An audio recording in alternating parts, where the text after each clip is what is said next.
You're listening to Soap Dirt, the latest in television entertainment news. Hey, GH fans. So, Jack Brennan is in Port Charles to stay. Charles Mesure is on contract. So that means Jack is going to be paired with someone romantically. And currently, Brennan's got his eye on Carly Spencer, but will that turn into something or nothing? Let's talk about who else this silver fox might pursue if it doesn't work out with the object of his affection. It's Belinda from Soap Dirt, and we're going to dive into a few romantic options for Jack. First, let's talk about the case for Carly Spencer falling for Jack Brennan's charms. On a recent episode, Carly was tricked into delivering wine to Jack's suite at the Mesure court, and she was really surprised to find him there out of prison and looking handsome and smug. And he again was telling her how much her visits to see him in Pentonville brightened his day. And Carly definitely seems intrigued by Brennan, and you have to admit he's eye candy and that accent is to die for. Plus, Jack is smart, he's devious, and seems like he'd be the fun kind of trouble, and that is right in Carly's wheelhouse for what she likes in a man. And since Jason Morgan has made no steps toward kindling anything romantically with Carly, and a Sunny Corinthos reunion seems unlikely, this could be just the ticket. Jack Brennan is going to be in Port Charles running the local branch of the WSB. That's a bit of a step down from running Pikeman, but he's out of prison, which he likes to rub in Anna Devane's face. Jack got away with his deeds. Valentine Cassadine is on the run. Meanwhile, Brennan is in a very sweet spot. One thing I do want to mention is Laura Wright, who plays Carly, responded to a fan comment asking about her and Brennan being an item. And Laura commented back that it wasn't happening. That sounds bad, but think about it. That actually doesn't mean much. First of all, actors are not allowed to give out spoilers. Only the official spoilers, only things they're allowed to say in interviews that come from a list of notes they're given, or else they get into trouble. So maybe Laura Wright was discouraging the idea of a Carly Brennan romance, so it would be more of a surprise when and if it happens on General Hospital. Second, the writers don't give out scripts that far ahead. Production doesn't. So Laura Wright may actually not know what is ahead for Carly's romantic life. You hear soap actors talking all the time and they say, I don't know what's ahead. I just have to play the script that I'm given right now for this week. So to top all that off, the writers on GH keep changing. It seems like every month they're hiring, they're firing, they're playing musical chairs in the writer's room. So anything could change at any moment for Carly and Jack Brennan as production tries and stops this ratings freefall that's been going on for months. I do like Carly and Jack's chemistry. I think they'd make an attractive pairing. And I mean, after you've married a mob boss multiple times, been engaged to a serial killer, it shouldn't be a big deal to get with the head of a spy organization or someone involved in a spy organization who was just running a mercenary group. And,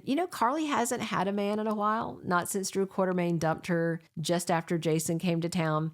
So I'm not even clear again why we've got those scenes with Carly telling Jason that she loves him and how jealous she was of Britt Westbourne. And Jason was just kind of like, and he didn't really say anything back. It was just like, cool. Steve Burton came back in March. 6 months we've had Jason back, and he's not been a hitman. He's been estranged from Sonny, and he's not had a date. It's wasteful to me. So if they do pair Carly with Brennan, at least we've got something. But there is another lovely lady in Port Charles that I could see falling under the spell of his charms, even though she won't want to. She's got a checkered past with choosing bad men like Carly does, but in this case, this woman is supposedly committed to law and order. So of course, I'm talking about Anna Devane. Jack was schmoozing with Carly when Anna showed up and butted in, and then they had that tense back and forth conversation after Carly left. Anna is very irritated that Jack is in town setting up shop for the WSB. And of course, the writers have created that intense history for Jack and Anna with them going through WSB training along with Valentine. And now Anna's single, no sign Valentine's coming back to Port Chuck. She needs some romance too. I personally, and if you guys listen here regularly, you've probably heard me say this, I love the trope of enemies to lovers romance where they start out hating each other and then the attraction is there and then it's just wonderful, explosive chemistry. And I could see that with Jack and Anna. They actually have a lot in common and they have a shared history. They've both been in the WSB. They've done sketchy things. Anna tries to act like she's got clean hands, but we know she doesn't. Let's be real. Valentine would be in federal prison right now if Anna did the right thing. And despite her threats, she's also letting Sonny slide on crime. So in a lot of ways, I think Anna's been pretty hypocritical lately. I still love her, but she's picking and choosing what crimes she wants to prosecute versus which ones she's going to turn a blind eye to. So yeah, if things don't work out for Jack and Carly, maybe he will flirt with Anna, and I think they could be a really fun thing. He's one of those guys that I think could have chemistry with a fern. Like he just has that zhuzh, that thing.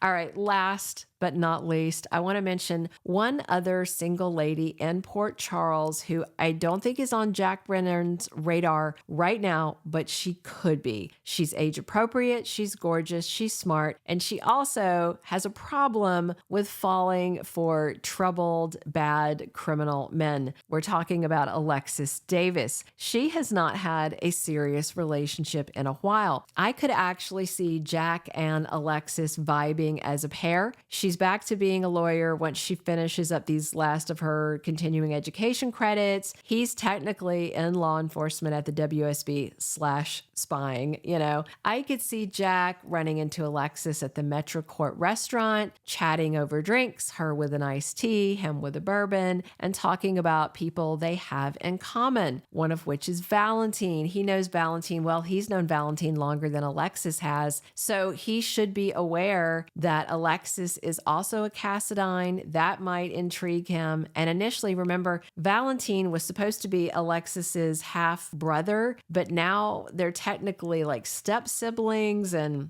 cousins, second cousins. It's convoluted. Brennan could be someone to fill the void that romance isn't filling in her life right now. If you remember, Alexis's last kiss was with now dead Gregory Chase. And before that, she was with the now dead shrink that she was dating. And before that, she was with the now dead Julian Jerome. So, now that I think about it, maybe Jack Brennan should avoid Alexis so he doesn't wind up in the now dead category too.